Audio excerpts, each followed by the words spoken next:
বন্ধু দেখুন মাছটা আমি তুলে নিয়েছি। এখানে জিরে আর তেজপাতা করে আমি দিয়ে দিয়েছি।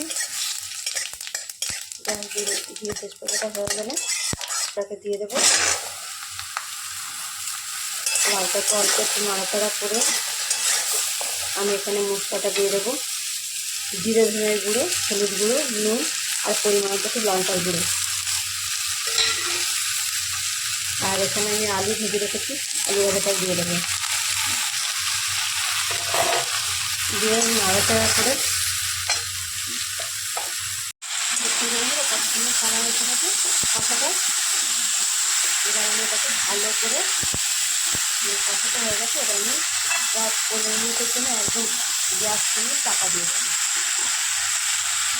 দেখো লাউ তরকারিটা আমার পুরোপুরি হয়ে গেছে, রেডি হয়ে গেছে। এবার আমি এখানে ধনে পাতা দিয়ে দেবো। লাউতে ধনে পাতা দিলে খুব ভালো লাগে খেতে। এবার দিয়ে আমি ভালো করে নেড়ে চেড়ে